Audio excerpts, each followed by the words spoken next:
Sweet. Welcome to Bring Your Own Lawn Chair. I'm sitting here in my house in California, and I'm on a Zoom call with my buddy, my old friend, one of the greatest guys I've ever met, Dustin Radke. What's going on? I'm also sitting here in my home in California, a few hours north of JP. One of the finest guys I've ever met. I appreciate it. Physically. Thanks for being down to come on this podcast, man. Of course. Really appreciate that. I have like a list of questions I wrote down. I jotted them onto my notepad. But how have you been? That's a simple start. I've been good. Yeah, no, things are good. I've been living in Santa Barbara for the last pretty much like 2 years. I like Santa Barbara. It's chill. Working as a boat captain. Yeah, just like getting into that and getting into like the poetry community here also in Santa Barbara the last 2 years, which has been sweet. Yeah, you're a big poet. Yeah. Or, well, not a big poet, but like... well, you're a big poet to me. Thank you. Yeah, no, but it's been cool. It's been, yeah, just getting into that and finding my community and having fun. I don't know. I've been doing good, honestly. Yeah? How about you? Well, that's what we like to hear. I've been doing great, dude. I have been working a lot of hours the past couple days, like we were talking about earlier before we started the recording. But I really, really, really like my new job. People are awesome.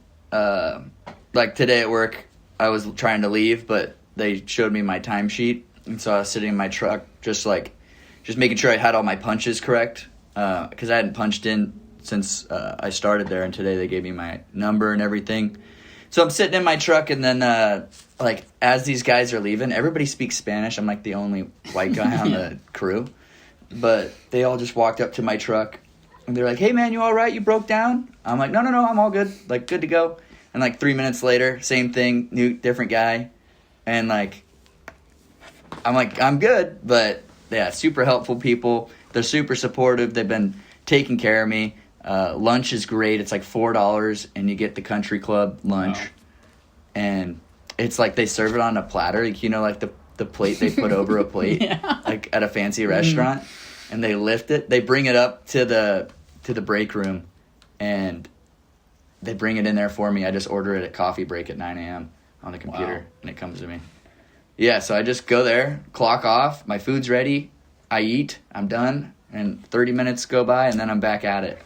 And, yeah, the last few days I've been working that job, which is 7 to 3, and then at 4 to whenever the restaurant's slow, I have this other job. It's valet at 2 restaurants, 2 separate restaurants. Just depends on where they put me. But last few days I've been on 21 Oceanfront. It's right on the Newport Pier, or right next to it, not on it. Wow. Is that a pretty chill job? But all in all, been doing great. The valet gig? Customer service is always comes and goes with its, you know, like it's just like being a server or a waiter. If you want to get your tips, which is how you get paid, like good, you got to like show face, yeah, in a positive light. So I don't know. I've always wanted to get away from customer service roles, but I like human interaction, to be honest. Like, yeah. So it's a good like when I'm grinding all day in the golf course being a greenskeeper, it's like I'm doing whatever I have to do there, and then like I can go talk to people at my other job. So yeah, it's kind of nice. No, I feel you. That's how it is with the boat stuff too. It's like it's a lot of like being on the whole, you know what I mean, and like and also like my income is a lot of tips as well. So. Yeah, it's similar, but it's awesome. Yeah. Yeah. Well, I feel like not many people know who you are or what, because they probably just clicked on this. It says Dustin Radke.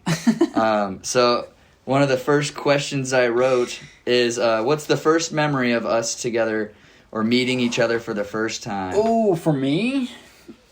Yeah. And I'll try to remember mine of you and then tell the same I will thing. tell you. This, I think, is my first memory of us, is you and I sitting in, like, the big field in Camp Erdman, like, kind of, like, in front of, like, Shin and, like, the fire pit or whatever. And you were playing the guitar and you were playing Horse with No Name by America. And you were It's like all I know. You were playing the, like, it's like really simple, I guess. So, like, you were, like, showing me how to, like, play it. And that was my first memory of you. Nice. Yeah. Dude. What about you? Honestly, it was in the same field, right outside of Shin and the fire pit area. And I don't know. I had met so many people that day, just like you, like brand new people. So a lot of names. But you stuck out. I think you were, like, during training week of Camp Erdman, that first week, we have to go through it like we're campers, right? Yeah. And you were doing, it was skits or something, and you were wearing, like, a brown squirrel costume. Oh, yeah. Or something like that. And you were doing that, and I thought you were fucking hilarious, you know? You were doing the skit, and, like, everybody's just watching, and you were just pretty confident, whatever. But what really drew me in, which is a crazy, crazy thing, is the jewel. Oh, because I quit the jewel. I throw it in the trash, like, right before I get out there, and then day 2 of quitting the jewel, I see you ripping it, and I'm like, man, I really want that. Like, I was having my cravings, and then you let me hit your. We hung out later, and we talked later in the night, and then you whipped it out and took a rip, and I was like, hey, could I get a rip of that? Just, like, casually. And then you let me rip it, and then yeah, I think that was the same night as the skit. You were still in your brown squirrel costume. And then you I think you didn't have a pod, or, like, you were dry, and you had one in your hallway. And so you're like, oh yeah, just come with me, and, like, you showed me your house.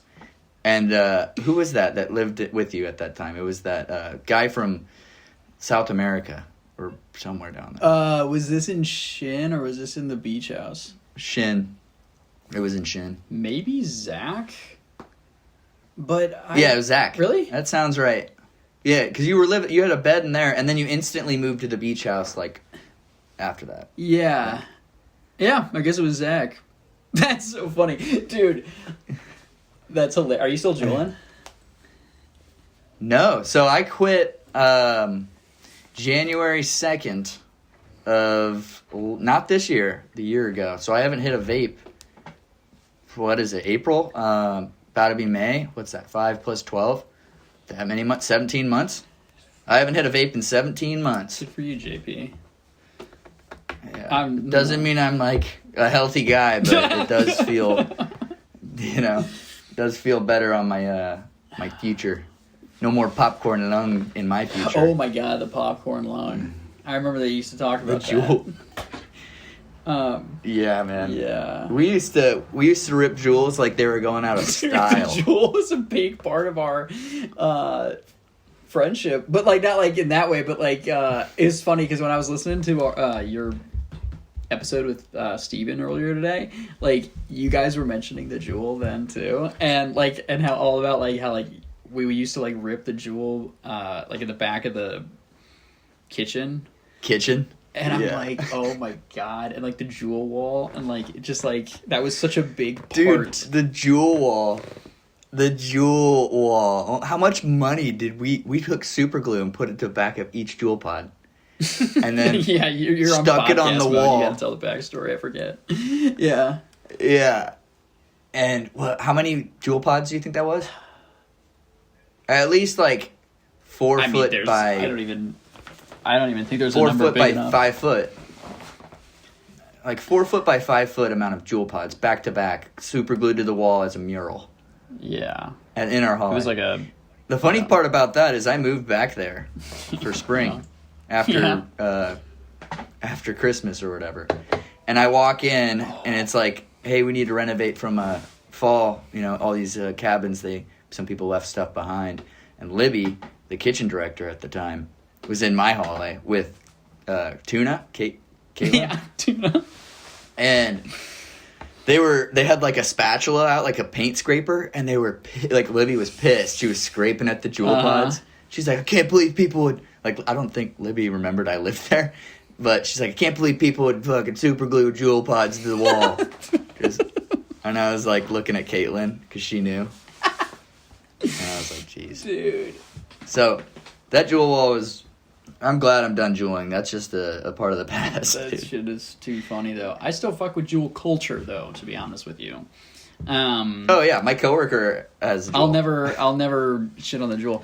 Actually, like, I don't know, within the last year, at some point, I got an email from, like, Jewel, and they were like, thank you so much for, like, sticking by us through, like, all of the storms and stuff like that. Like, we've officially been able to, like, I don't know, I guess they had some sort of, like, lawsuit or something where, like, but it was so funny. I literally, like, back in the day, I'm sure, I guess, like, as a joke or something, I, like, actually registered my Jewel and, like typed in my fucking, like, email or some shit. So, like a car? Yeah, so they, like, I had me on, like, an email list, and I liked that, actually. That was fucking awesome.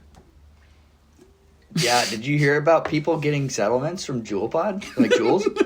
No. I've heard about somebody. Did they? Somebody in some time of my life has, like, got a check from Jewel. That's because crazy. The lawsuit was like, oh, we created this, and we made it too addictive and all these flavors, and we made these kids and stuff without their own consciousness addicted to nicotine. It's like, those kids knew what they were getting into. I knew exactly what I was getting myself into. I don't know if that's...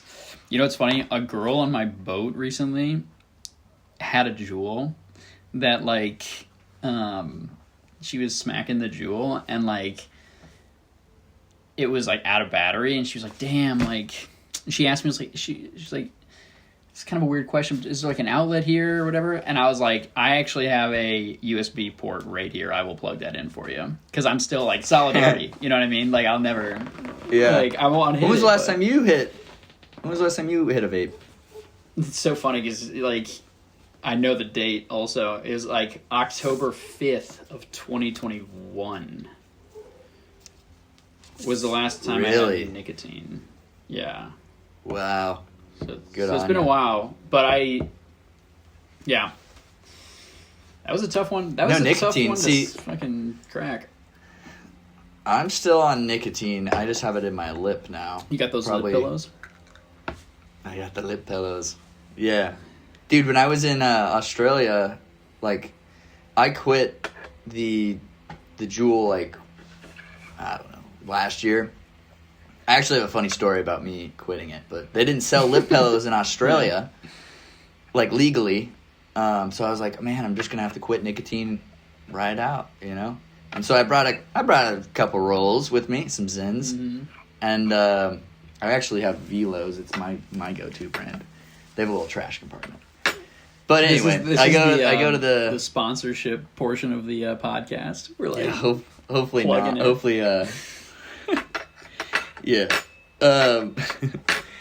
In Australia, as I brought those rolls, and then I went to the shop, the smoke shop, just to, you know, see, because I ran out of pods, or I ran out of, you know, pouches, and they sold, like, every single thing, but it was all in Swedish, just a legal store, I assume. And I guess they get raided all the time, but they just buy more. So they are illegal. You can't buy them at, like, 7-Eleven or whatever, but you can just go to any smoke shop. Everybody on Reddit said, just find the Arab smoke shop. And I'm like, all right. That's what I'll look for. And I found the guy. There was actually 3 in the town, so it was like, I'm just going to keep, zinning. But the funny story of me quitting my vape was me and my girlfriend went to Big Island, and the night before was we left on January 2nd, but January 1st, New Year's Eve, New Year's Day, my girlfriend got super sick. It's like 11:30 p.m. on New Year's Eve, and she hasn't drinking anything, and she's all of a sudden just throwing up. Like, she's feeling nauseous all night, and now she's just thrown up. We drove all the way down to Honolulu. I'm going to quit my vape tomorrow, my vibe. I'm going to rip my vape tonight type of thing. Yeah. But she's throwing up, and I'm hanging out with Serge. He's visiting town. I'm with Marion and all those people in their house, and we're having, like, there's fireworks everywhere. We're in the neighborhood. But Michaela's sick. It's time to go. Like, we'll New Year's, whatever, when midnight comes. And we were on Snake Road during that part when New Year's hit, but she was just thrown up in a bag in the car. Wow. Bad story for Michaela to be involved with. But anyway, we go home. I put her in my bed, get her a trash can, and my vape's pretty much burnt and gone. And I throw it in the trash can, and it's been like that since midnight. And I'm like, I won't do it. And then about like 3 a.m. rolls by. Michaela's still sick. I wake up and I go scrounge in the trash can. And that's when I knew. I hit it. It was super burnt. And it's like January 1st at 3 a.m. And I'm just like, what am I doing? So I threw it back in the trash can. And then we went to the airport the next day and she wasn't sick anymore. And January 2nd was the last day. Or January 1st was the last day. So I haven't done it since January 2nd. Right, yeah. Or January 3rd. I don't remember which day it was, but yeah. She was sick. She was sick for like 2 days. So actually probably January 3rd is the last day. Damn. Or the first day without it. Long story short, your boy doesn't vape anymore. Whoa. But anyway, I want to move on to question 2. Here, wait, I'm going to grab my coffee. Okay. I'm back. Yeah. All good. How did you hear of and end up at Camp Erdman?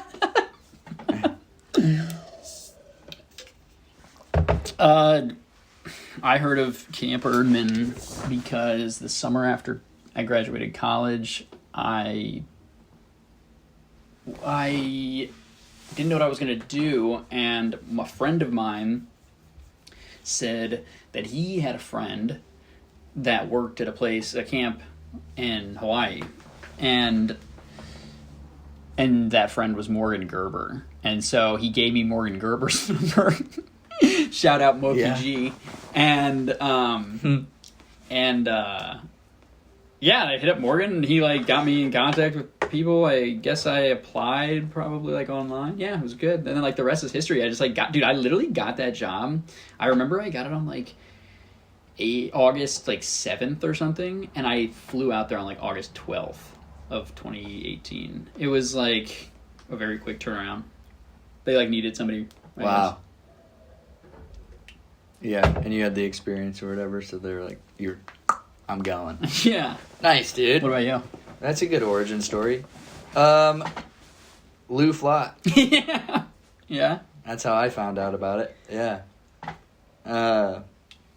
They worked there for about, I think, 2018, and I was like, I want to do that. And so I got in contact with them, and we ended up, they ended up referring me. I was a lifeguard in Nebraska, and with that experience, I went to the YMCA in my hometown. I worked an entire year there, and after that, my director at the YMCA in Nebraska was my direct referral, and so was Lou. Mm-hmm. And so I ended up there because of a fever dream, and I put the work effort into working at the YMCA in my hometown. Because I was like, I'm getting out of Nebraska. That's so awesome. And the rest is history for me. But yeah, my next question is, what were you doing right before Erdman? Going to college, I guess. I was, like I said... What college? I went to the University of Missouri. Yeah? And, MIZ. And, I was Ubering right after college for a summer in Columbia, Missouri. And then, I guess I just didn't know what I was going to do after that summer was over. So I figured it out and went to Camp Erdman. Nice. I've been to Columbia, Missouri for a friend's birthday party. They were in college down there, and they were having a birthday party at their parents' house. their parents moved down there. They grew up in Papillion, but their parents moved down there because that's where both their kids went to college. So they're like, we'll just go down, whatever. And they got a really nice house. Her dad's a pilot. They had an airplane hangar pretty much in their backyard. And so they had like bedrooms upstairs in it. And it was sick. And we went there and just partied all night. There was like a shot ski that was like 10 shots long. It was awesome. But there was probably 20 people at that party. And then I went into town. Like, we went into town one of the nights and partied at the downtown Mizzou. Like off Broadway bars. And stuff, yeah. Probably. I remember we were walking down the street and there was this door on the side of like some industrial area. And somebody opened the door and it was like a raving party in there. Like, oh, this is a bar. We should go in. It was somebody's apartment somehow. But we ended up going in there and partying like for 20 minutes until people were like, who are you? Like, our whole party came in. It's kind of funny. That's awesome. Yeah, I enjoyed my time at Mizzou. We also slip and slided that day. But yeah, good place. I love Mizzou. Yeah. Columbia, Missouri, a lot of good memories there. Yeah. It's been a while. Who's your friend that told you about Morgan? His name's Brandon Moritz. And we met when I worked at a camp in Florida, Sea Base, and Morgan and Brandon went to college together at the University of Arkansas. And I had actually met Morgan a few years earlier when I visited Brandon in Fayetteville, Arkansas. He was just like... I've also... I guess they were... Have you been there? Yeah. Yeah, we go every year for opening baseball opening day. Really? Yeah, it's like a tradition that's kind of happened later, and like I think I went before I went to Camp Erdman. I've been there like 4 times. We have the hotel right behind the baseball field, and we just walk down to the game, go back, watch like 3 days, 3 games. It's like drink beer. There's literally right at the base of the hotel. There's a bar, a sports bar. So we just Anyway, it's opening day. It's a great time. Do you have a connection to the University of Arkansas? Yeah, my grandpa. He grew up in Little Rock, and he went to the University of Arkansas. So, was this the one that was Arkansas like in the family. NFL or something? And then my grandparents also, like his parents, he grew up down there. Like it was just Arkansas. But he was born in Chicago. They moved to Fayetteville, or they moved to Little Rock. My grandpa actually he saw when they had to have escorts like black students. Like that was a big part of his childhood. He was very very adamant to never use the N-word and respect black people. And I was like, man, I had a good grandpa growing up, because I bet a lot of other white guys in my area didn't have that much. Have a good grandpa. But or at least a I don't know. non-racist Probably. grandpa. Yeah. Yeah, not like a non-racist grandpa. Great grandpa to have. Mm-hmm. Good values. Yeah. But yeah, that's my connection to Arkansas. I like Fayetteville. Me too. You know, the Clintons live there or something, I think? Oh, really? I think they have a house there. Yeah, at least Bill Clinton's from Arkansas. Yeah, him and Hillary have a house in Fayetteville. Interesting. Yeah, interesting. Yeah. Question 4. Where did you grow up, and how would you describe your childhood days? I grew up in St. Louis, Missouri. I'm a St. Louisan. I'm a Missourian, and I had a great childhood. We moved around a lot before. My parents are from St. Louis, and then they moved around a bit. I was born in Hawaii, then I went to London, then Washington D.C., and then back to Missouri, back to St. Louis, and I think I was How much time did you spend in those other places? Were you really young? I think I was 8 or 9 when we returned to Missouri. So I believe I was. Wait, how long did you spend in Hawaii as being born there? Like 6 months. Apparently not a long time. I was, yeah. And then we moved to London for 4 years. and then Washington, D.C. for like 3 years or so, and then back to St. Louis. Yeah. But so like, how old were you when you got to St. Louis? I think I was in 3rd grade, so. Oh, that's good enough. Makes sense. Yeah. So yeah, we moved back to St. Louis, and I had a great childhood.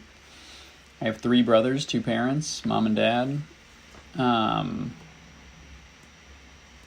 Very good, chill childhood. I don't think it was that eventful. I went to Catholic school all growing up and till college, and then you were the only brother that went to a different school, right? That's true. Everybody else went to the same school. Good memory. Yeah. You went to the one that was co-ed. Exactly. Yeah. They went. Everybody else went to the boys only. My brothers went to the all boys school, and I went to the co-ed school. Kennedy. I went to Kennedy Catholic High School. Nice. Yeah. And it's funny. And then it was pretty good. Went to college, like I said, at the University of Missouri. Yeah. Yeah. I don't know. I don't think I had a very eventful childhood. It was good. I remember having a lot of fun in like our backyard and that kind of thing. Yeah. Same as probably for me. Like I had an interesting childhood, but whatever.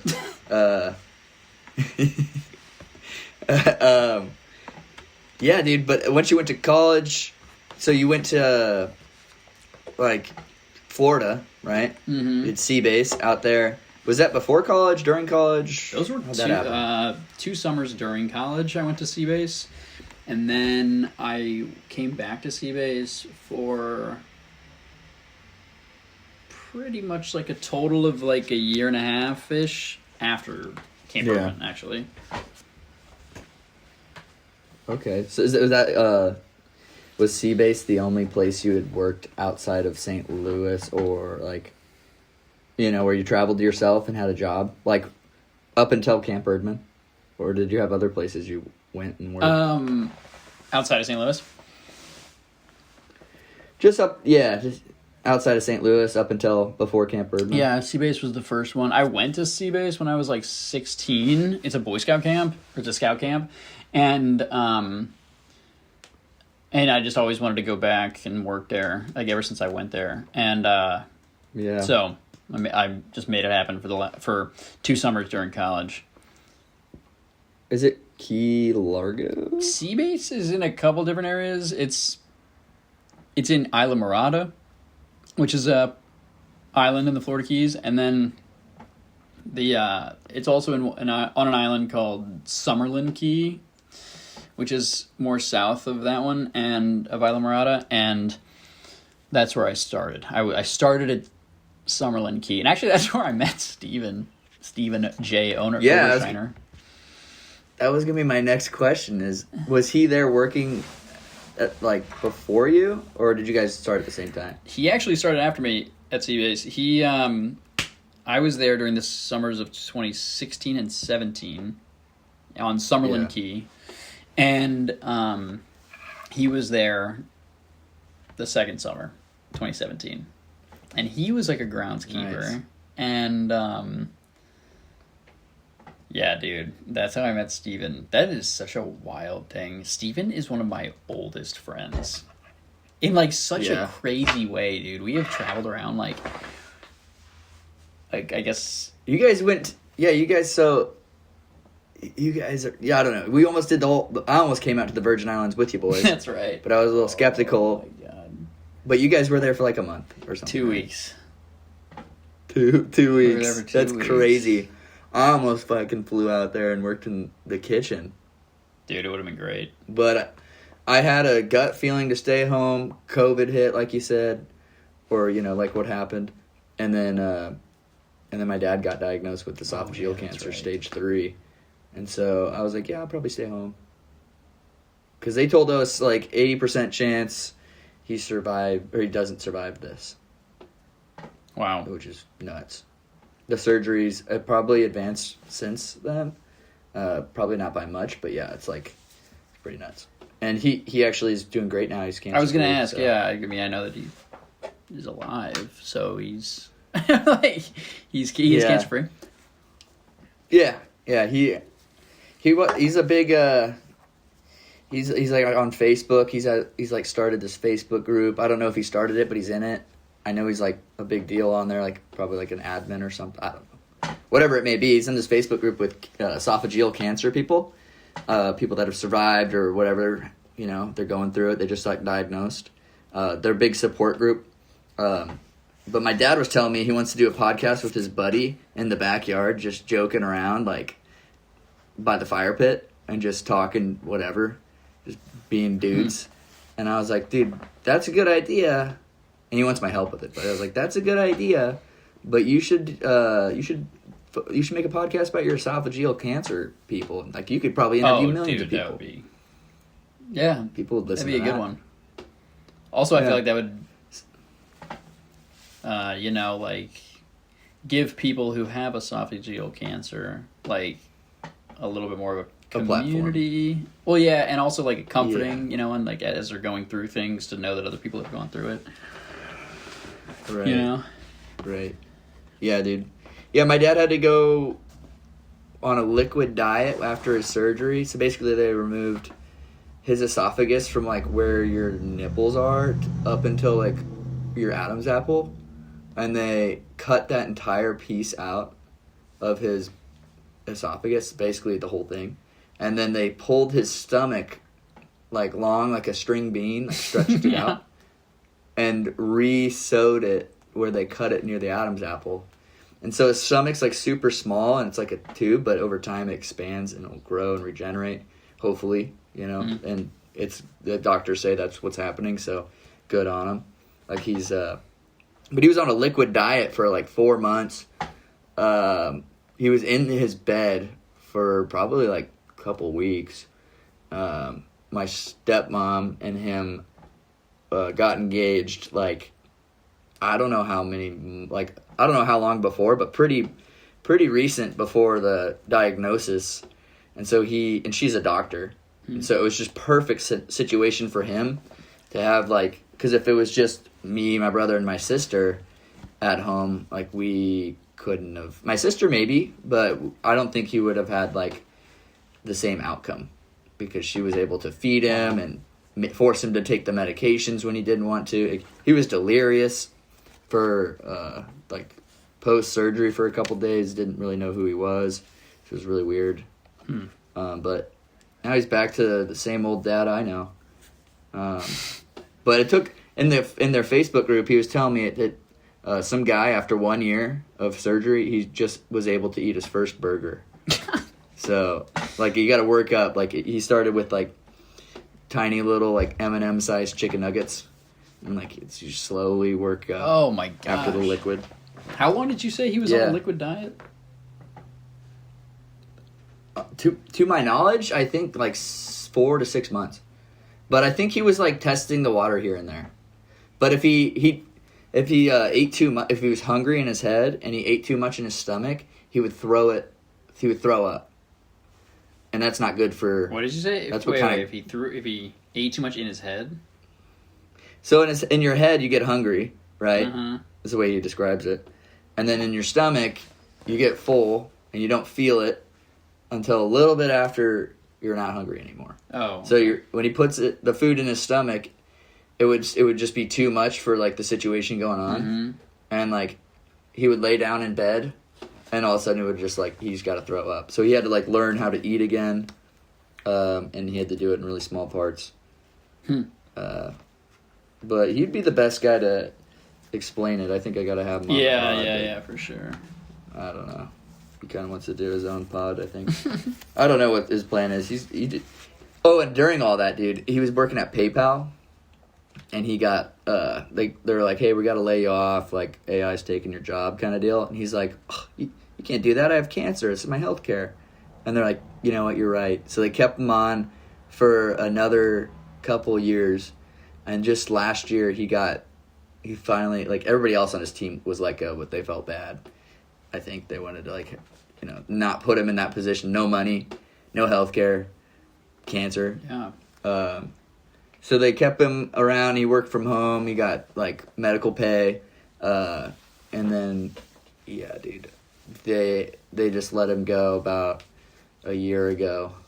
And they gave him a severance package that was really shitty. It was like, you can have 6 weeks pay in the future, and then you just leave here and you're done. We filled your position with computers have taken his job pretty much.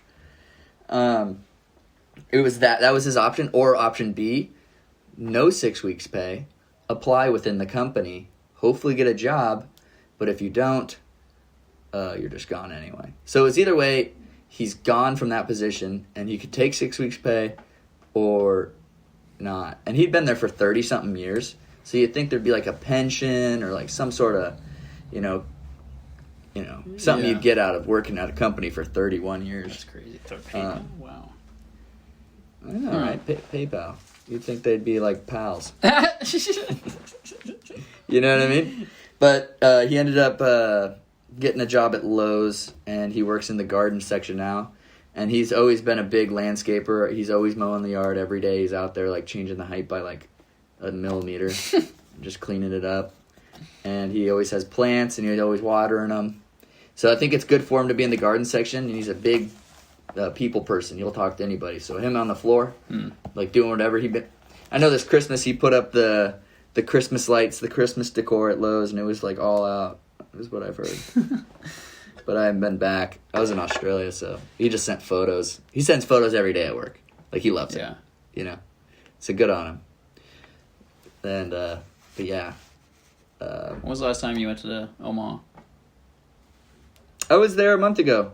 About. For a wedding, right? No. So when I left Australia, I was going to move to Nebraska. I was going to have a vacation here. But the room I'm in right now, he moved out, and my buddy Eddie, the other roommate, my friend from Nebraska, he was like, "Hey, we have this room opening up." Like, I was like, "Oh, really? Like, how much?" And it's cheaper than Nebraska. And so I jumped on it. I was like, "I'm gonna do that." But so I came out here originally. Was supposed to be on vacation. I left some stuff behind in the room. The old roommate was still here. His plane flight was on the same day as my plane flight that I originally booked to leave. I went back to Nebraska, saw a family, bought a truck, built a bed in the back of the truck during the week. And then, the rest, I just road tripped here from Nebraska, didn't move in there, just saw a family and whatever, and drove out here. So, dude, last time I was there in Nebraska was, I think, February 28th to March 6th. Yeah. That's cool. Now I've been out here for like a month and 2 weeks or something. I don't know. Something like that.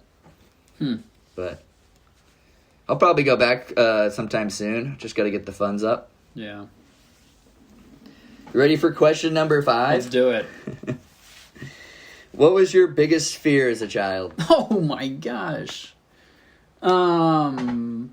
Fucking probably not being liked or something like that. Like insecurity of like, what people at school thought of me.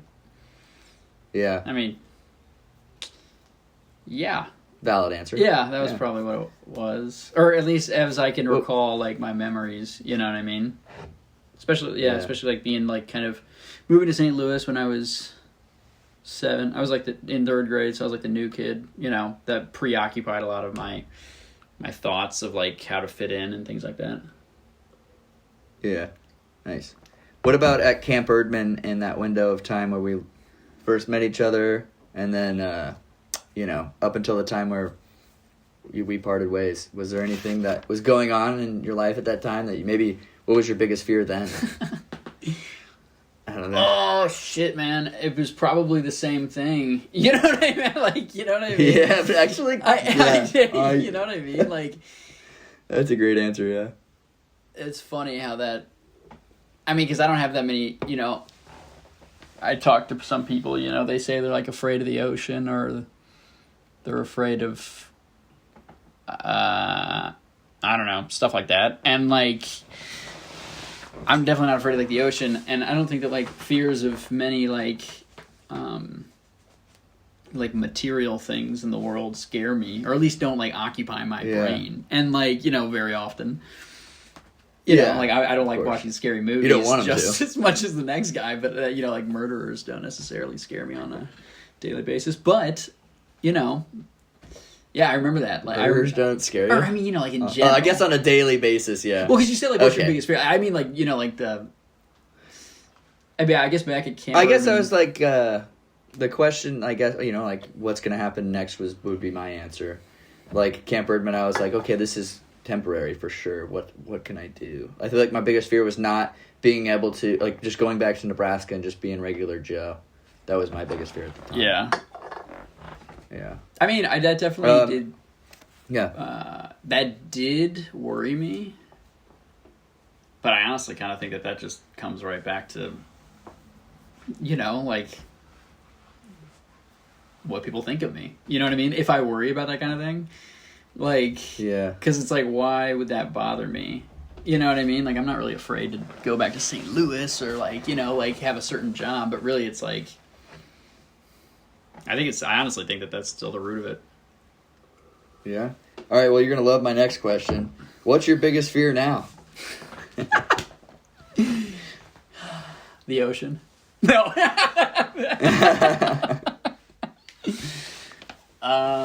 Just changed it to the ocean. Sharks. Now it's sharks. Yeah, mine's probably sharks. That's what I was thinking. Actually, I mean, that'd be the worst. But they're just like bears. Like you see a bear, you're like, that's cool. You see a shark, you're like, a little different. You know what's funny? Like today, I had a fear, and honestly, I do sort of think that it's the same root of that. Like what we were talking about, just like. What do people think of me? But I had a fear. Okay, so I'm a part of a poetry community here in Santa Barbara, and there's this poetry reading that happens like once every 2 months, and they invite 2 local poets to read, and like a handful of poems, and then after that there's like an open mic thing. And I got the like notification, like the poster or whatever email for like the next one, which is happening in May. And there's this young kid that got, I guess, asked to read. And at the immediate, like, I was like, what the fuck? They didn't, like, I was like, they're going to ask him. And then I got that fear in my head that, like, like, I'm not, like, the young guy anymore. Am I not worthy enough? If I'm not worthy enough, definitely. And then also, like, am I, like... I think, like, throughout, like, my 20s, in different areas, like, professionally and... I guess, like, in sort of, like, creative circles and stuff like that. Like, I was, like, the new kid in town. I was the young guy. I was the... And, like, now there are younger people. Like, I don't know. How old are you, JP? I'm 26. How old are you? I'm 29. And so anyway, I'm on the later side of youth. And it was funny that this fear crept up in me today that was like, oh shit, I'm not like the young guy anymore. And like what is... You mean you got that dirty 30 coming up on June 15th? Yeah, and like there's like other like there's younger people that are cooler than me and maybe better at writing poetry than me and like all that stuff. And it was funny that like. So I don't know. So you said what's my biggest fear today? I guess that was it. Like literally today. Fear you're getting older, pretty much. Yeah, and I guess it's like the fear of getting older and like where I fit in now, and like the fear of like clinging to youth in like an embarrassing way. Like I always wanted to be the sort of guy that like aged gracefully instead of like, like clung to youth, like my hair or something like that. You know what I mean? And I always thought that was kind of like best to be avoided. So yeah. Yeah. To pivot, what, instead of fear, we're going with the opposite, the antonym. What was most exciting for you as a child? What was the most exciting part of, what were you most excited for when you were young? Like, in general. Like, what was your thing? Like, your parents would tell you. Or tell other people. Like, oh, he was so into... Oh, yeah. I think as a kid, I was mainly into theater, I guess. Like, I was really into, like plays and musicals and stuff. Definitely in high school. And, that... And, yeah, I think that was kind of the thing that gave me the most excitement. I was also, like, a track runner and stuff like that, and, like, a swimmer, but I think, like, that sort of thing. And then, honestly, like, I think I remember really being obsessed with, like, traveling and, like, the ocean and boats and stuff like that. So, like, I got really excited over that stuff. Like, if we ever had, like, a vacation and things like that. Yeah. Nice. And then the next one is your time at Camp Erdman. Was it like doing the ropes course? What you're most excited for? Was it the Friday nights when we're all free to go to the tavern or whatever, Teddy's?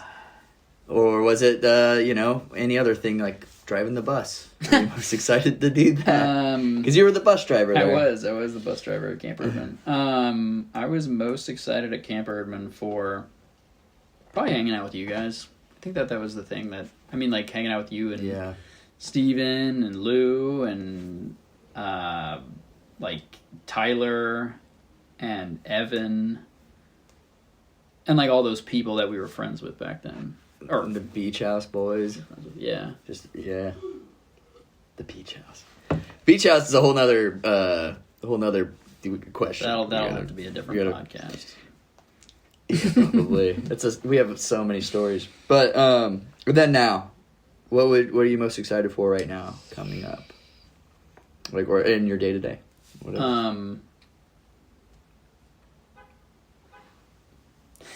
What brings you joy? Dude, a lot of the times it is like going to these like poetry events, honestly. Or like I get a really big like kick out of it. Like there's like a excitement. Like I'm like buzzing like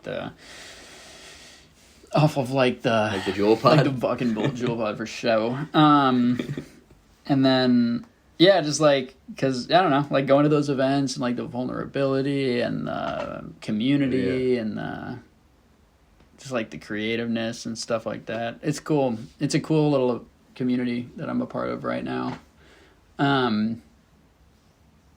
Yeah, that's probably the most exciting thing. Or that's the thing that gives me the most joy right now. Nice, dude. That sounds peaceful. I like being creative as well, like especially with this podcast. So it probably what I feel from doing this is probably for sure very similar. Mm-hmm. So it's a good feeling when you create something, or you just expose yourself and put yourself in a vulnerable position. Yeah, and like listening to other people, I like that kind of thing too. Like most of the time, like I don't speak at these events. Or, like, I do sometimes, but, like, or, like, read my stuff. But, also just, like, hearing... Just hearing how other people work. Yeah, and, like... and things. Especially, like, just, like, different styles and different themes and subjects and stuff like that people write about. It's, like, interesting. Yeah. Cool. When was the last time we saw each other in person? Dude, I was thinking about that, obviously, like, coming up to this, in anticipation of this podcast, and, I think it was December of 2020. No. Okay, that was when I visited Omaha. No, dude, it was when we were both at Camp Erdman, and I was traveling with, like, Kai. That was 2021, I think, right? That I visited. Anyway. I think it was... Yeah, that's a whole nother... There was another time? Or, it's when you came to town and visited. Well, no way, we've had to see each other. No. Well, I came to town and visited Omaha in December of 2020, I know. But then, But then you remember when you and I were both at like Camp Erdman and I had like bad like food poisoning or something? Yeah, and your brother and I went on a hike. Yeah, and that was like, I think that was August of 2021. Exactly. Yeah. That's when I came to town. It was my first year bartending, and I had so much saved up from that summer. And Steven was there working on the airport, and you were going to school, living in that house that we went on the roof. Yeah. Wait. Yeah.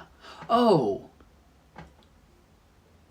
So that was the last time I feel like we saw each other. Unless you visited Nebraska after that, but I don't think. No, I think that was the last time. You did. Dude, 2021? I know, I thought about that. 2026, dude. In almost 5 years. That means that... The span that we knew each other wasn't even a full year. And here we are 5 years without seeing each other FaceTime. Well, you know what's going to happen. Good friendship. That's true. Because now that we're both in Southern California. Yeah, we definitely need to do something. Yeah. Like we planned, we were just planning on camping at some point soon. We are definitely going to make that happen. We're going to have to. We could even have because Steven wants to come along too. I can get a third microphone. I don't know if it's a good idea or not. We might all talk over each other, but it could be fun. It could be a good idea. I can't wait to see Steven. Dang. It's August of 2021. What's the place that you've been that has had the biggest, impact on you? Since Camp Erdman. Let's see. That was December of 2019. What did I do next? I was like kind of living in I was kind of living in Denver for a few months while I was like trying to figure out what I was going to do next. And then I moved down to the Keys again. I worked in the Keys for a little bit, pretty much until the end of the summer of 2020. And then I moved in with my parents and they were living in a town called Ridgecrest, California, which is in like Eastern California.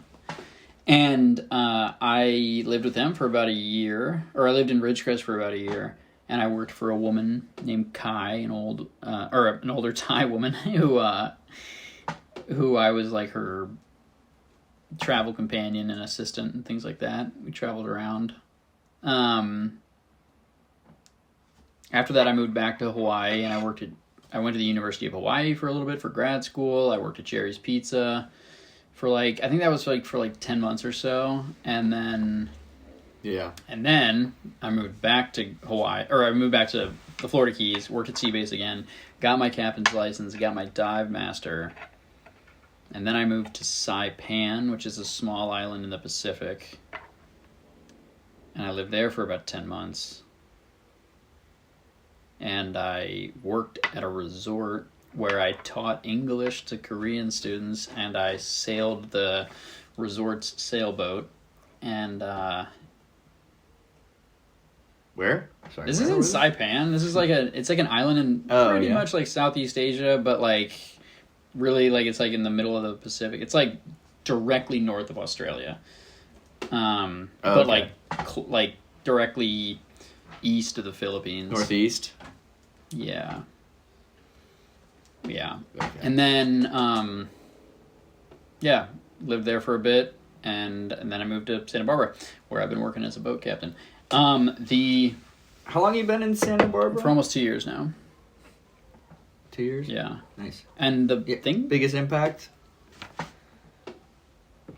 Probably living in Saipan. Well, there's so much. Oh my gosh. I mean, you can choose Seabase and Camp Erdman and call it, you can choose whatever, but yeah, just was curious what places had the biggest impact on you. You think Saipan is like? Well, I probably on like a service level, or not a service level kind of way, but like as far as like the trajectory of my life or whatever, probably the Florida Keys.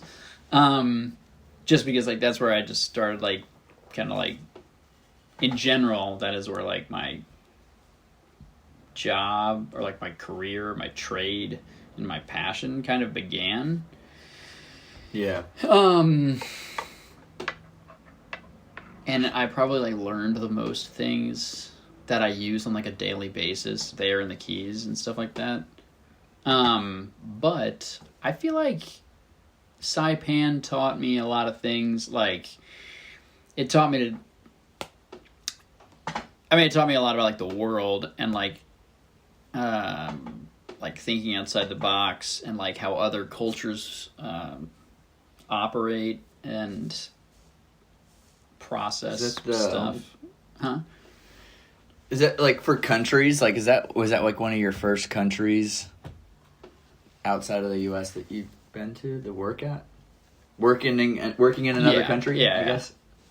Yeah, but also Saipan's actually it's like a U.S. territory, but it's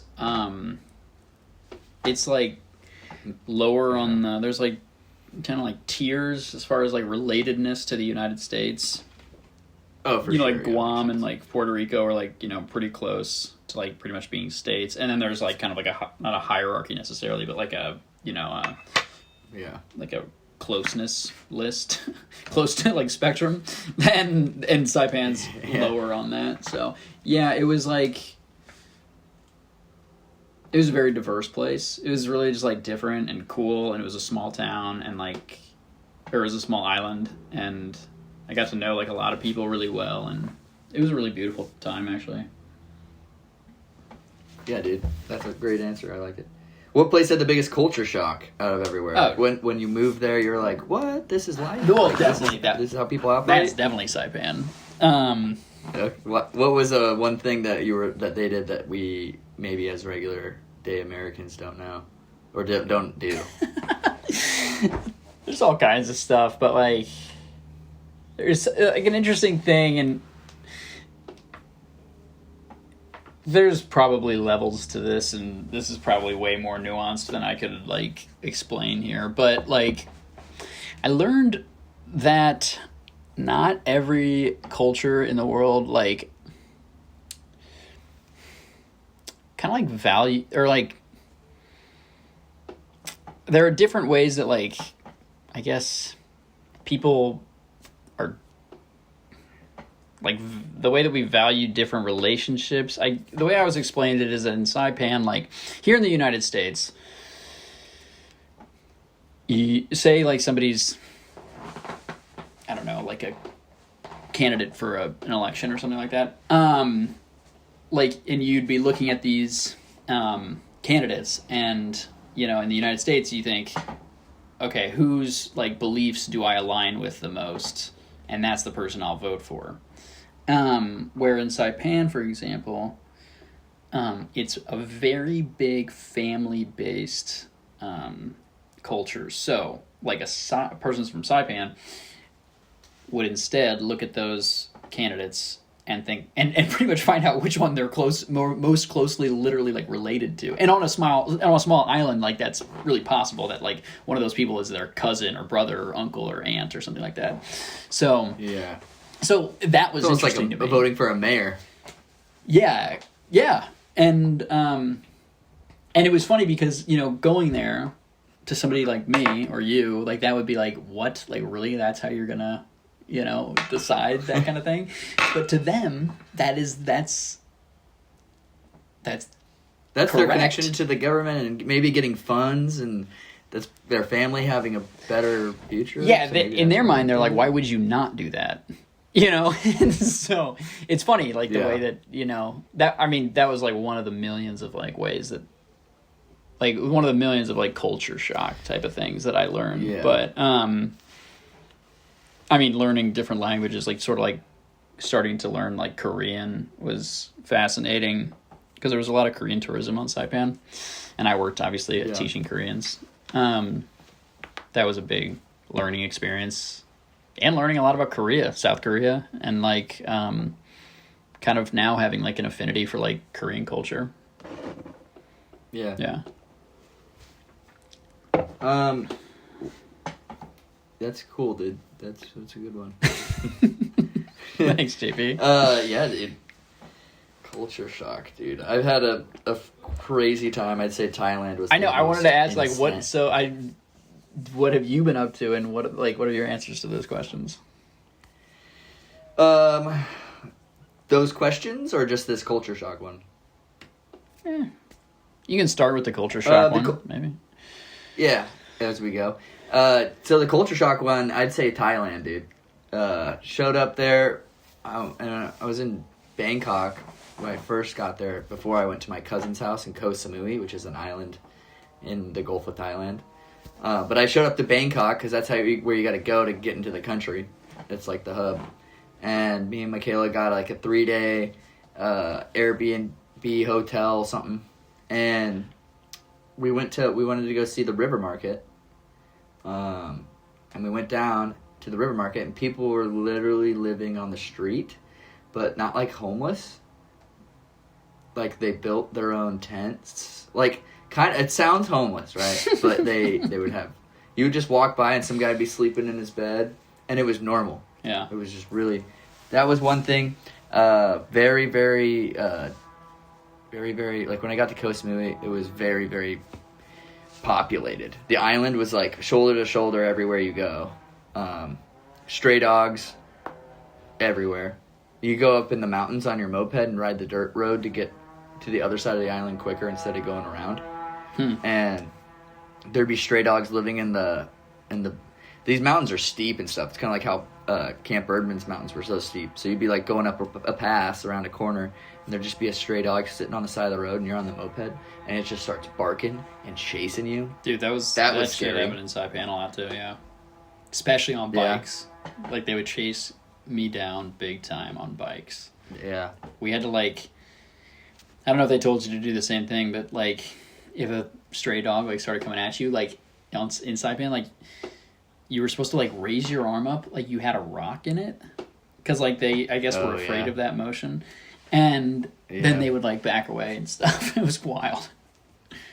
Hey, that's good to know for a future stray dog encounters. Well, I don't know if that's like a thing, like, you know, I guess like that's like a learned, that's like a learned thing, reaction. So like I don't know, a Saipan dog thing. Yeah. And then another thing that was the culture shock, you've obviously heard about Thailand having like lady boys and whatever, but they also have a very, very like heavy sex culture, and like you'd be walking down the street, like going to the bar with, I was going to the bar with my cousin Calvin and his girlfriend, now wife, and my girlfriend Michaela, and there'd just be like, I don't even know how to describe it. There was like a stripper pole on the side of the road with a bar around it and like a tiny rooftop, and like the strippers were the bartenders, and like the same building style went on for like 2 blocks, and it was like hut, hut, hut, hut, and it was just strippers serving, and then behind the strippers was like boxing rings, all outside, middle of the road, like, and they would have children in the boxing ring. People would be betting on which 5-year-old is going to win this fight. Sometimes no gloves, sometimes gloves. You know, they'd have people of all ages, all shapes and sizes. Thailand's huge on Muay Thai. Sometimes the truck would drive by my cousin's house, and they'd have their speakers. The Muay Thai company would have their speakers blasting out. And they always play Eye of the Tiger, just super loud. And then I guess the last part that was, it's kind of drawing a blank on me, but Thailand, just in general, probably the biggest culture shock. And I'd say Camp Erdman was the biggest impact. Short answer for that. But just because it got me out of Nebraska. Yeah. It's kind of, yeah. Question 9? Let's do it. You ready? Yeah. What's a major accomplishment you've had since our Erdman days? One of the biggest accomplishments, you could be a personal, could be a professional, something you're proud of.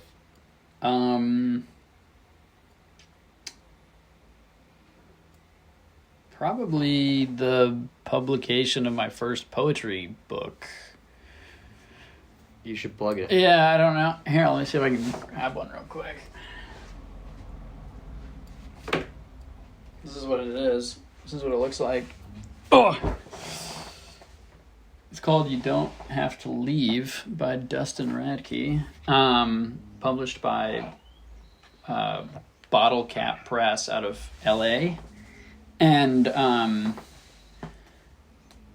it was I would say that because I was sort of, I guess, built or working towards that. I had like a bunch of poems published in like different journals and places and stuff like that throughout the years, and then I collected them and I sent them to into a manuscript, and I sent them to a bunch of different publishing companies and stuff, and Bottle Cap picked it up. Bottle Cap like kind of specializes in like smaller smaller books. They're called chapbooks, and like a lot of like art, like writers like first projects type of thing is what they kind of specialize in. And so it was kind of perfect for me, and that is definitely a huge an accomplishment that I'm proud of. And then getting my captain's license, like getting to captain, boats and like different areas of the world. Like I got to captain a boat that went between two islands and from Saipan to a different island. That was a beautiful experience, like in the middle of the Pacific Ocean, like the most so remote, and then just like another sort of, I had to like logged my sea time, for upgrading UTC. For what? Like the UTC, it's like the general time. You have to log time. Well, kind of, yeah. Oh, to get your captain's hours. Yeah, to like upgrade my license, I had to like a log pilot. my sea time because I had like one captain's license and I wanted to upgrade it. And like on the log, you have to write like where you navigated the boat. Like what body of water. And I had to write down like the Philippine Sea. And it's just like kind of like, it was like a surreal experience, like writing that down. Like what the fuck? Like, am I really like? And you're still, that's your job right now? Uh-huh. Still? Yeah. Captain Dustin Radke. Yeah. And dude, congratulations on the book getting published. But the book getting published, I wanted to mention Michaela. She's an author. She's it's like some type of fantasy, like it's just she's just writing books. She's really good at it. Dude, really? I've read a little bit of it, but I'm horrible about focus. So I'm like record an audiobook, please, Michaela. She said she'd do that, and so I'm going to be able to listen to that soon. But she doesn't have a physical copy, so it's like go on Google Docs and then I lose the page and whatever. It's just like I just want to hear it. But anyway, she's pretty much done with her first book, and she wrote 2 other books. And when she started doing it, she was really nervous about publishing because she didn't want it to be like. Or when she first started, she just sent it to all publishers without edits or whatever. Uh-huh. And I guess that's a big no-no. So she's had like her friends and groups and online people and paid like for a lot of editors and people that help her with grammar, XYZ. And she's got it to that point where she feels like it's pretty locked in. She's nervous to reach out to a publisher because, a book's never done. Like she could edit it for the rest of her life. But it's about time for her to she's ready to let the bird out of the nest kind of deal. Uh-huh. But it's awesome that you got published because that's what her next step is, and she's just trying to figure it all out. So maybe you could give her some pointers. Dude, I would love to speak to her about it. I mean? It's that was a huge learning experience too, honestly. Like how to put together a manuscript and how to order. For me, it was like how to order the poems and like the different finding a publisher that sort of fits the needs of my book, or that is the same vibe, and then it was a great learning experience, honestly. Dude, I would love to. So hers is like a fiction, like fantasy fiction, you said? Yeah, without giving away too much or telling her thing, it's like this story of a kingdom that is separated by a wall, and now there's two kingdoms, and there's gods involved, and there's war, and the gods have been like shunned to the side. Nobody believes them anymore. But there's some people in the communities or in the world that have this special connection to the gods, kind of like a religious story almost. And they have magical like abilities. And one of the princes claims throne by betrayal, and he wants to bring the gods back and to break the curse of whatever, poverty, war. It's just to break these walls down. So he's going through trying to get nobody wants the walls down, I don't think. And so he's trying to be, as king, like blow up the walls without many people knowing. And it's deep in like some religious text that he has to do this. But it has to be somebody of the royal blood to break the walls down, which is a big factor in it, and he's adopted. Oh. So if he doesn't, he just kind of wants it to work. Maybe we shouldn't. So maybe we shouldn't say too much more. I don't know. Maybe I'm speaking too much. Yeah, but who knows? I don't know. That's kind of the gist of what it is. But then it's like he's not the main character. There's like different chapters with different main characters, and there's this girl named Koa, and she's like a girl from a brothel, and she has the juice, whatever it is, the gods, you know. So she's escaping and just a whole story. You just got to read it. Yeah, whoever's listening to this, whenever. That's a brief synopsis of it, and she's a little nervous to post it and publish it, just like, you know, how hard it, like you can be insecure, like that's one of your fears. One of her fears. Like, yeah. I asked her to come on the podcast, and one of these days she will, but she doesn't like hearing her own voice. She kind of feels nervous. So that, you know, she'll have a book published soon, and people can read it. Yeah, and she probably would love to have some advice. Dude, I would love to talk to her about it. Yeah, for sure. Both authors in a way, right? So that's freaking sick. Yeah. Maybe I'm drawn to authors. And then I was going to ask about the boat. You obviously live in a house right now, but you used to live in your boat in Santa Barbara, I think? I did, yeah. Well, it wasn't my boat, but it was a boat that I was working on. I lived on that boat maybe like... Just in the harbor? Yeah, it's in the harbor, like off and on for like a year, I guess, maybe. Yeah, it was cool. It was sick. I love living on boats. Yeah. I used to live on a boat too in Florida, and it was cool. Why'd you move into where you are now if you love the boat? Because that boat company that I was working for sold two of their boats down to San Diego, actually, and so they like downsized, and so we don't have the boats anymore. And I just had to find a place. Yeah, but I was kind of ready to move, or until I have a place anyway, so it kind of worked out. Yeah. You got a driveway now? For your car? I have a car and a driveway, but I live... Where'd you have to park it before, the car? Just at the harbor parking lot? Yeah, there's like a harbor parking lot, and like I had like a parking pass and stuff. Oh, there you go. Actually, it was kind of perfect. Cool. I was just curious about that, because not many people live on boats.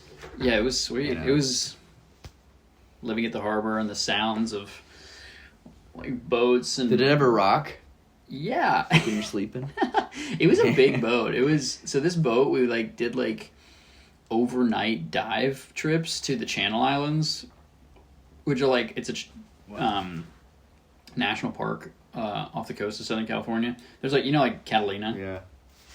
Yeah. So like that's a Channel Island, but it's one of the Channel Islands, and so it was an 84-foot boat, and it slept like 40 people, and so it was a big boat. It was like... How many people lived on there with you? It was just me. I was the only one that... No way, you had the boat to yourself? Well, for the times when we were at the dock, but then like, obviously people would we would go on trips. Could you have friends over? Mm-hmm. Like, yeah, cool. You're like, this is my boat. You're like, it's not my boat, but we could party here. We could, we could hang out. We like, whatever. Yeah, we would chill on the boat, and it was fun. It was a cool experience. I liked living on the boat. I mean, it was like, it was cool. Like not paying rent, it was cool, and there was a lot of food on the boat from not paying rent. Yeah. Wow, that's top notch. That is top notch. That's cool. And just like there was a lot of leftover food from the trips and stuff that I got for free, and it was sweet, honestly.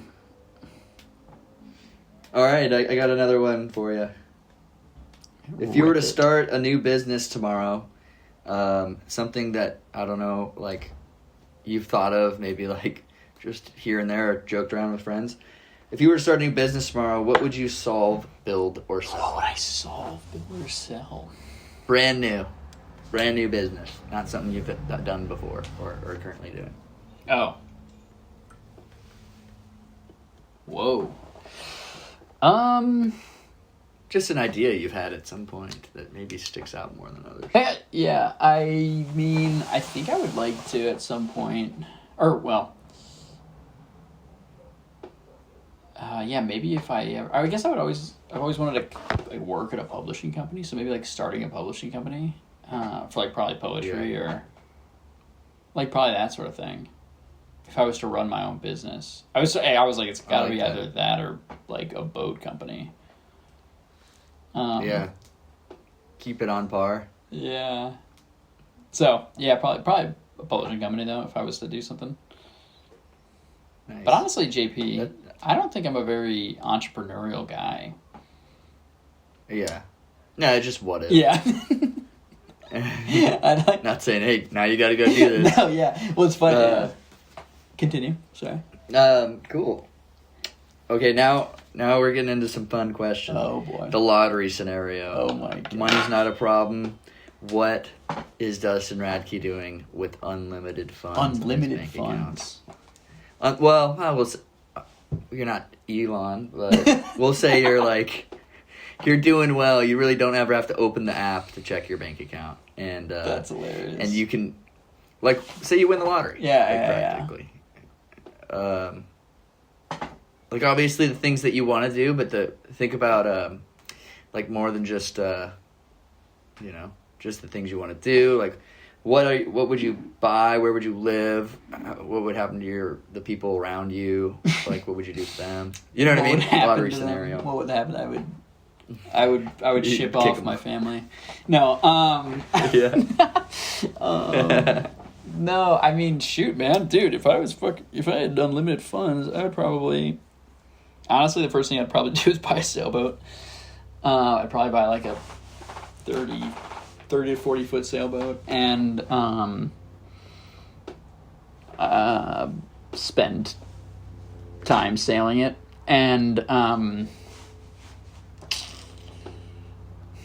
eat as much Thai food as I could. I love Thai food. And then I would probably... I don't know. It's kind of a funny question because I've been asked that before. And obviously everybody sort of has, but I guess if I just had unlimited funds, I'd probably just just buy my own place in a place that I liked and I'd probably buy a boat and just chill a lot. Heck yeah, dude. I love that answer. It's a great answer. And donate a lot of it to charity, of course. There you go. Let's see. What's a bucket list thing something you haven't done yet on the bucket? What's next? What's something you want on the bucket list to be accomplished here soon? Touch my toes. In the next 5 years. Touch my toes. Touch your toes. I want to touch my toes. I'm working at it, and I am. How close are you? Not close, but I'm getting closer, and I'm doing yoga every morning, and I'm gonna get there. I want to be more flexible. I like that because you're only going to get older and you're only going to become more stiff. Yeah. I should do yoga, dude. Today at the like the golf course. I was digging holes. I planted like 10 bushes, probably like 5-gallon paint buckets. I had to dig a hole for that in the dirt, and I was using the shovel. And man, I need to stretch. Like sometimes it's just like, ugh, you know, like I needed. Dude, I needed to do that too. No. Dude, I started working out, like going to the gym regularly, a handful of months ago, and like it just hit me how stiff I am, and like, and you know, you're supposed to like stretch and stuff like when you work out, so like I would start stretching, but I was just like so stiff, so I just like, yeah, honestly, I just like I've just been devoting like almost all my like workout time now to like stretching and yoga and sort of like that kind of thing to be more mobile. Yeah. I see the timer. You see the timer? Yeah, it's happened every time. Yeah. But we're working with it. TBH, I probably do have to go by like 6:30. Oh, yeah, dude. What time is it? Okay. Yeah, I only have 2 questions left. Oh, cool. Dude, I feel bad. Like, I wasn't sure, like, how much time we had or whatever. Like, obviously, I want to hear, like, your answer to a lot of these, like, to all of them, too. But yeah. I was like, I'm not sure. Dude, hey, we can always have another pod. Yeah, I would love to just shoot the shit soon, too. Or, like, obviously. Yeah. Camp. Oh, yeah, just off the pod. Yeah, off the pod. Off the pod. What's bringing you the most peace right now? What brings me the most peace? What's bringing you the most peace, like, right now in your life?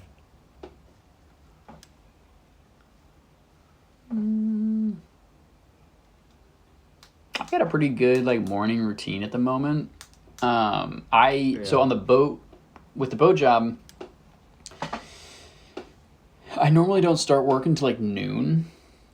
Sometimes a little earlier, but normally about noon. But then it like goes later, like because it's like it like ends after the sunset because we do like a sunset cruise sort of thing. So my 8-hour workday is normally later. And anyway, so my mornings, I wake up pretty relaxed. Lately I've been like getting up, I chill, drink a little bit of coffee, go on a 2-mile walk, then I come back home, do like 15 or so minutes of like yoga, which is pretty much just like my stretching routine, but like it's yoga for sure. Yeah. It's like yoga poses. And, do a little bit more. I purposefully do like a little bit of quiet time, and then I like take a shower, get ready, have a smoothie, and sounds like a peaceful morning. Dude, yeah, but I'm like really good. Like it's been awesome. Like lately, the routine, especially like the walks, like I pretty much just like walking around my neighborhood, and like I'm like I don't bring my headphones or my phone, and so I just like. I say good morning and stuff to like everybody I pass, which is funny because I feel like people don't do that anymore. They have headphones on. Yeah, like everybody else, which I used to do. I used to have my headphones on all the time, and then like when I would pass somebody, you know, I like said like a half-assed hello. But like lately I've been like trying to say like good morning, you know, and you know, just to create like that more like a sense of community in the neighborhood or whatever. So it's cool. Yeah. How long did your hair get? How long was it ever? Did you say how long does my hair get? How long did your hair get? I can see your hair doesn't get that long anymore.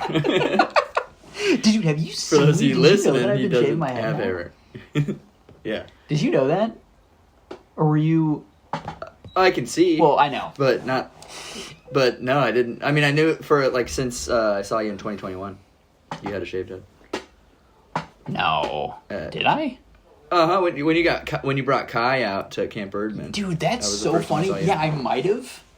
Or I probably. It was maybe a buzz cut. Yeah, it was definitely like shorter or something. Yeah. But anyway, how long my hair got? Somewhere down. It was when we were living together in LIB. I guess it would have been probably December of 2019 was my longest hair. Yeah, it was like down to my shoulders or something. Collarbone? Yeah. Yeah, dude, you had some long hair when I first met you. I had some flow. Yeah. Yeah. Back then. Do you remember the song Balls in the Water? Dude, that just brought me the flip back. I wrote that down right before we started this pod, and I was like, I'm gonna ask him that. Balls In the water. North, south, east, west. I don't know which or way whatever. is best. His best ball. Yeah. Dude, I had that on my. So funny. I had that on my. I had that on that laptop. I broke that that laptop broke. It was on there, but luckily I was on my SoundCloud the other day, and for some reason I put it on my drafts in my SoundCloud. So I still have but it's credited to you in the name, but I put a little twist on the piano part because you just put the piano part, and then I think I added drums, and it's just on SoundCloud. Dude, can you please send me that? Yeah, I will. That's hilarious. That was funny. I know you gotta go soon, but do you have? You probably do. You probably have a bunch. But any questions for me? Oh. Any specific? I've kind of hit you with some hard questions. If you got any for me? What is bringing you peace right now? I would be curious to know. Yeah, I moved here a month ago, and I couldn't get a job for the first 2-3 weeks. Probably a month and a half ago I moved here, and that was stressing me out big time. So getting the valet job was a huge I was down to $300 in my bank account, and rent's due, or it's going to be due, I've already paid 2 months worth of rent here because I've lived here for the start of 2 months. And then I got the Big Canyon job, Big Canyon Country Club greenskeeper position. Mm-hmm. And that everybody there is so nice and helpful and supportive. Great work environment.